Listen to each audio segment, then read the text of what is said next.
Hello everyone. जैसा कि आप सभी जानते हो कि कल आपका यूनिट टेस्ट है इंग्लिश का, और हमने 2 चैप्टर ऑलरेडी रिवाइज कर लिए हैं।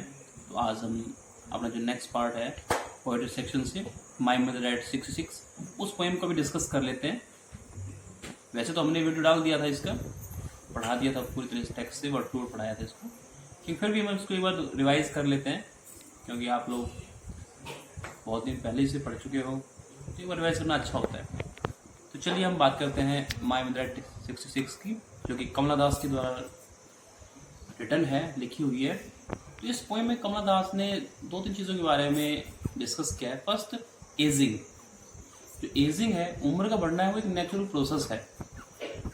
इसे हम we can not stop it, हम इसे रोक नहीं सकते हैं। और सेकंड थिंग है, जो सन और डॉटर है व्हेन दे ग्रोन अप, और उनके जो अपनी ड्यूटीज़ हैं, उनके जो अपनी कंपल्सन्स हैं, प्रॉब्लम्स हैं, उन्हें शो किया गया है। तो यहाँ पे कमला दास ने बड़े अच्छे वर्ड्स में एक ही सेंटेंस की एक पोएम बनाई, बहुत स्मॉल सी है लेकिन बड़ी अच्छी थीम के साथ में, कि हमें किस तरह से अपने पेरेंट्स की केयर करनी चाहिए। और जब हम नहीं कर पाते हैं, हम फीलिंग रखते हैं, उन्हें केयर करना चाहते हैं, उन्हें साथ रखना चाहते हैं, लेकिन हम उनकी केयर कई बार नहीं कर पाते हैं। फीलिंग आती है, सेपरेशन की फीलिंग कैसे आती है? इंडियन स्टाइल है और इंडिया में इस तरह की जो प्रॉब्लम्स हैं बहुत ज़्यादा देखने में मिलती है। तो यहाँ बताया गया है कि एक जो पोइटस है वो अपनी मदर के यहाँ से, अगर पोइट्री की बात करें तो लास्ट फ्राइडे यहाँ बताया गया है, she has visited her mother and now she is going back to her in laws house. अपने ससुराल वो वापस जा रही है, and she is the only child, और वो एक ही लड़की है। तो यहाँ कॉम्प्लेक्शन कुछ ज़्यादा हो जाती है, and now there is nobody to look after her, to care for her. तो मदर की केयर के लिए यहाँ पे कोई भी नहीं है। और जब वो जा रही है, she was deeply attach to her daughter. तो यहाँ पे मदर ने उसको अकम्पनी दी, and she is going to Kochi airport to see her off. See off करने के लिए, उसे छोड़ के आने के लिए भी वो उसके साथ जाती है। तो while in the way the poetess observe her mother, तो पोइटेस ने अपनी मदर को ऑब्जर्व किया। तो यहाँ उसका फिजिकल डिस्क्रिप्शन बताया गया है, हाउ शी लुक्स। तो बताया गया कि she was old, pale, dull, doze, वो डोजिंग कर रही है। She was having a nap, मुंह उसका ओपन माउथ है, मुंह खुला हुआ है due to old age, decay of flesh. तो मुंह थोड़ा खुला होता है बुजुर्ग अवस्था आने पर। यहाँ पे वो सी इज लुकिंग इनएक्टिव, जो पोइटस मदर है बिल्कुल इनएक्टिव लग रही है, लाइफलेस सी लग रही है। That's why she has compared her, तो पोइटस को कंपेयर कर दिया है, मदर को कंपेयर कर दिया किससे? कॉप्स से। कॉप्स होती है डेड बॉडी। इस डेड बॉडी में कोई लिवली फीलिंग्स नहीं होती, विटेलिटी नहीं होती है। ऐसे ही पोइटस की मदर में भी कोई फीलिंग नहीं है, वो एक्टिव नहीं नजर आ रही है। तो उसको कंपेयर कर दिया है। यहाँ पे लाइक वर्ड यूज किया है, लाइक कॉप्स। तो उसमें यहाँ पे एक फिगर ऑफ स्पीच भी ऐड किया है to beautify the language. Language की सुंदरता बढ़ाने के लिए एक फिगर ऑफ स्पीच यूज किया गया है, सिमली से बोलते हैं हम लोग। आप तो जानते हैं लाइक बोला जाता है तो सिमली होती है। तो लाइक कॉप्स जब कहा गया है तो वहाँ पर सिमली का यूज किया गया है। तो ये उसकी तभी उसको देखने के बाद उसके मन में एक फीलिंग आती है कि she is so old and the poetess is living her for long term. She really does not know how long it will be, कितने लंबे समय के लिए जा रही है उसे खुद नहीं पता। और इस एज में जब उसकी फीलिंग आती है, वो रियलाइज करती है कि she is extremely old and she might not be living longer, या she might not be able to see her, कि शायद वो दोबारा उनसे कभी ना मिल पाए। जैसे उनके पोएटेस के माइंड में ये फीलिंग आती है, वो फील करती है एक पेन, एक तकलीफ उसे होती है ऑफ लूजिंग। ये तकलीफ किस चीज़ की है? एक किस चीज़ का है?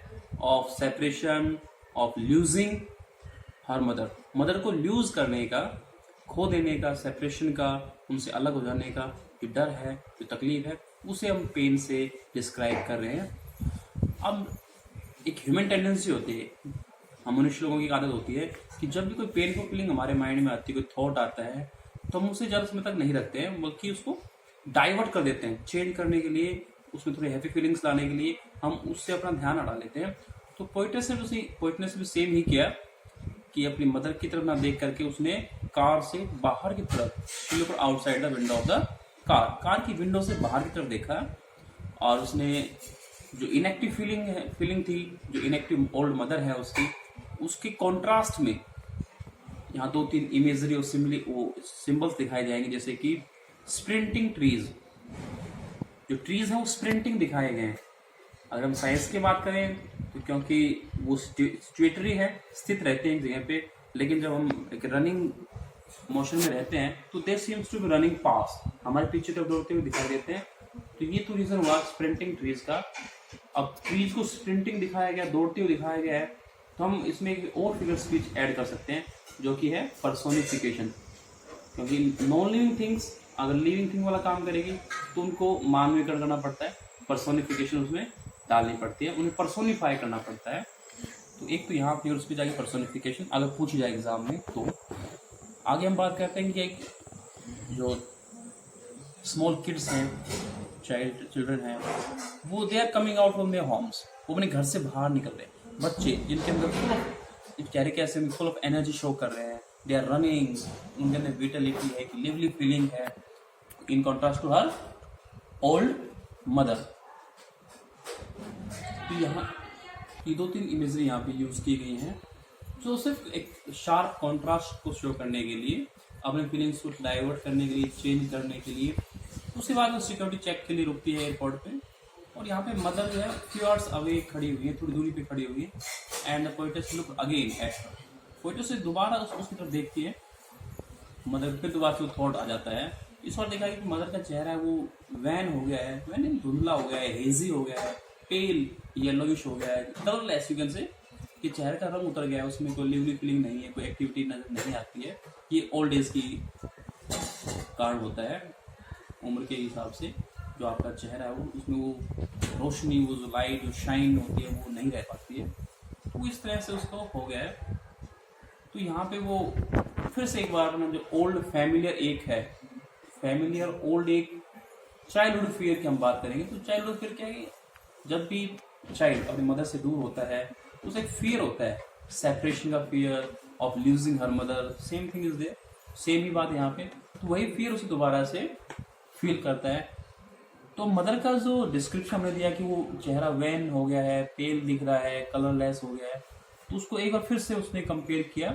यहाँ पे उसने कंपेयर किया उसको लेट विंटर्स मून। अब लेट विंटर्स मून से ही क्यों किया कंपेयर, क्यों लेट विंटर, एक तो विंटर क्या होता है, विंटर लास्ट आस्पेक्ट होता है सीजन का, और इस सीजन में मून की हम बात करें, जो विंटर है शो करता है डिमाइज को, मौत की तरफ वो सिंबलाइज करता है। और ऊपर से मून की हम बात करें तो ड्यूरिंग विंटर जो मून है हेजी हो जाता है, धुंधला हो जाता है, मिस्टी हो जाता है, उसमें वो चमक, वो शाइन, वो ग्लीम नहीं रहती है जो कि नॉर्मली समर में रहती है। और ओल्ड एज में मदर का चेहरा भी जो ग्लो था, जो शाइन थी, जो ग्लीम थी, वो नहीं रह पाई। तो इनकी कॉमन क्वालिटी वजह से वो कंपेयर कर दिया गया है। मदर का चेहरा भी कलरलेस है और जो मून है वो भी हेजी है। तो she has compared her mother's face with the late winter's moon. और उसने अपना फैमिलियर एक याद किया ऑफ लूजिंग हर मदर और separating with her mother. Mother से सेपरेट होने की जो फीलिंग आ रही है, अब वो क्योंकि जा रही है अपने घर पे, तो अब उस इस फीलिंग को, उसे पता है कि she is the only child and there is nobody to look after her, तो फील करती है मदर अकेली रह जाएगी, लॉनली, आइसोलेशन में रह जाएगी। तो किस तरह से वो जो अपनी एक मॉरल रिस्पॉन्सिबिलिटी है उसे साथ में जस्टिफाई नहीं कर पाएगी। अब क्योंकि ये अलग पता है कि कोई नहीं है, आइसोलेशन में रहेगी, मदर लॉनली रहेगी, उसके बावजूद जा रही है। तो ये जो लाइन हमने यूज की वो उन बच्चों के लिए है, उन चिल्ड्रन के लिए है जो अपनी कंपल्सन की वजह से अपने पेरेंट्स साथ में नहीं रह पाते, उनकी लुक आफ्टर नहीं कर पाते, केयर नहीं कर पाते हैं। हाउएवर दे वांटेड टू, कि वो चाहते होंगे अपने मदर, अपने पेरेंट्स के पास रहना, उनकी सेवा करने के बारे में, लेकिन कुछ कंपल्सन्स ऐसी हैं, मॉडर्न लाइफ की कॉम्प्लेक्सिटीज़ हैं ये, वो चाह के भी वहाँ पे नहीं रह पाती, and she is also doing the same. वो भी ऐसे ही कर रही है, कुछ छोड़ करके यहाँ से जा रही है। तो उसने अब एक कुछ लास्ट वर्ड्स कुछ नहीं बोल पाई, और उसे पता है कि वो लंबे समय के लिए जा रही है, बस लास्ट जेस्चर किया कि सी यू सून अम्मा। बेसिकली हम यूज करते हैं सी यू सून जब हम किसी से नेक्स्ट डे, आफ्टर 2 days और नेक्स्ट वीक मिल रहे हो, कि यहाँ पे सी यू सून कहा, वो भी एक जेस्चर है। क्योंकि अगर हम डायरेक्टली कहें कि हम बहुत दिन तक नहीं आएंगे, वी विल सी यू या I will see you next year और आफ्टर 5 years, तो जो भी व्यक्ति है जिससे आप सेपरेट हो रहे हैं वो हार्ट ब्रोकन हो जाएगा, वो बहुत सैड फील करेगा। तो यहाँ पे हम उसको अश्योर कर रहे हैं, अश्योरिंग वर्ड्स हैं, हम अश्योरेंस देते हैं यहाँ पे कि नहीं, वी विल बी बैक, हम जल्दी आएंगे। और ह्यूमन फीलिंग होती है कि वो थोड़ा सा अश्योरेंस लेकर के रिलैक्स हो जाता है कि जल्दी ही मिलेंगे। तो यहाँ पे वैसे तो हाइपोक्रेसी की बात हम कहेंगे कि थोड़ी सी हाइपोक्रेसी है, हम लंबे समय के लिए जा रहे हो, कह रहे हैं सी यू सून, लेकिन यहाँ पे दूसरा एस्पेक्ट देखें कि हम उसको अश्योर करना चाहते हैं, रिलैक्स करना चाहते हैं, तो ये वर्ड्स यहाँ पे यूज किए गए। अब नेक्स्ट में पोइट जो भी है वो बोलना चाहती है कुछ, बट शी कुडंट, लेकिन वो बोल नहीं पाती due to overflow of emotion. She is emotional here, तो इमोशनल ओवरफ्लो में कुछ नहीं बोल पाती है, और वो अपनी मिस्टेक को भी रियलाइज कर रही है कि किस तरह से वो जा रही है, उसे इस तरह नहीं जाना चाहिए। तो यहाँ पे वो लास्ट में से लास्ट जेस्चर के रूप में स्माइल स्माइल और स्माइल करती है।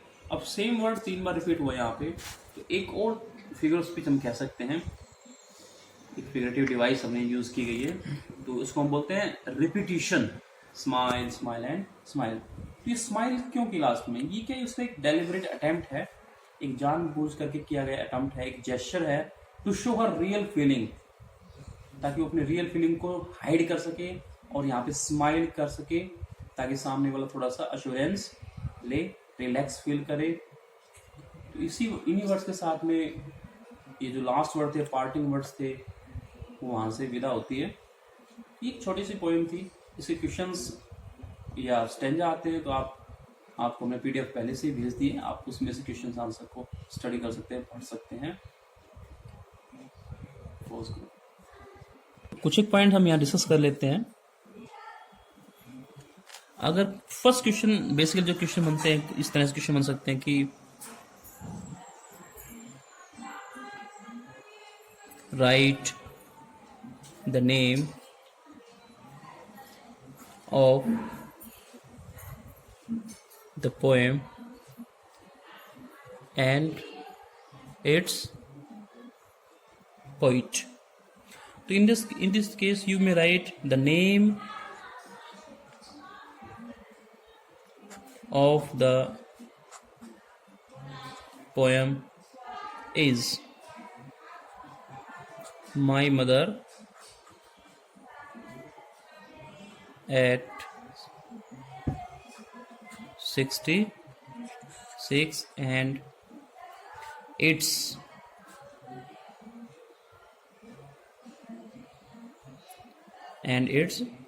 poet or poetess is. You may write the name of the poet, Kamla Das. This is the perfect answer. अगर हम पूछें कि about the figure of speech, the question may be which figure of speech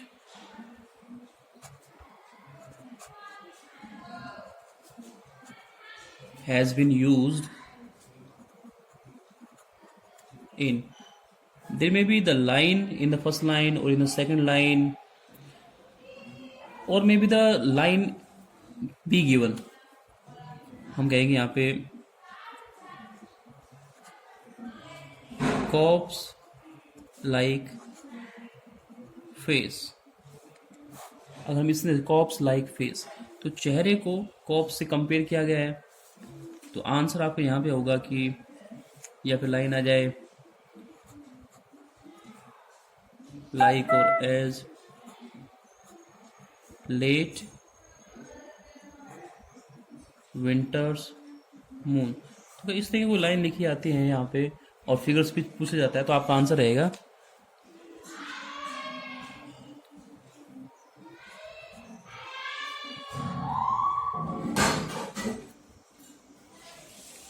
In that case, you may write the figure of speech used here is simile, or you may say simile has been, you may put in bracket single comma, simile has been used here, like that. अगर हम कहें कि what do the parting words symbolize, कि parting words किसको symbolize करते हैं, तो आप बता सकते हैं उसमें parting words जैसे कि see you soon अम्मा. अगर इसको डिस्क्राइब करने की बात करें,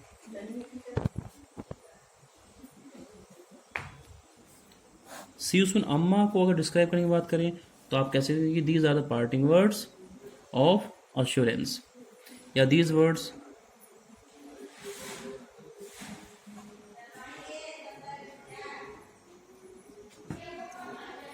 are spoken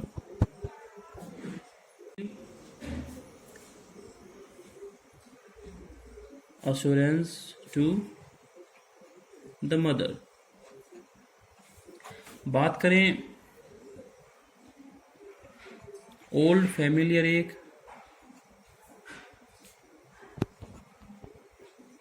ओल्ड फैमिलियर एक की बात करें तो ये एक तो पेन होता है, तो आप इसमें सिंपल बताएंगे कि it shows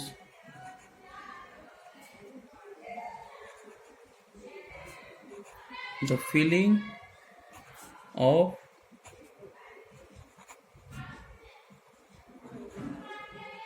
separation or losing. तो हमने बात किया फैमिलियर एक की, अब बात करें हम स्माइल, स्माइल, स्माइल. तो पोइट ने यहाँ पर 3 बार स्माइल यूज की, रिपीटिशन यूज की. क्यों यूज की? अगर पूछ लें कि why did the poet use smile, smile and smile, तो इट इज, ये जो स्माइल बोलने का जो स्टाइल था वो it is her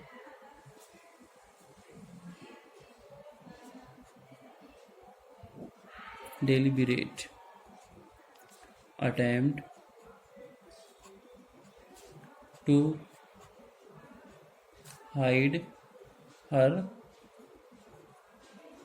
real feeling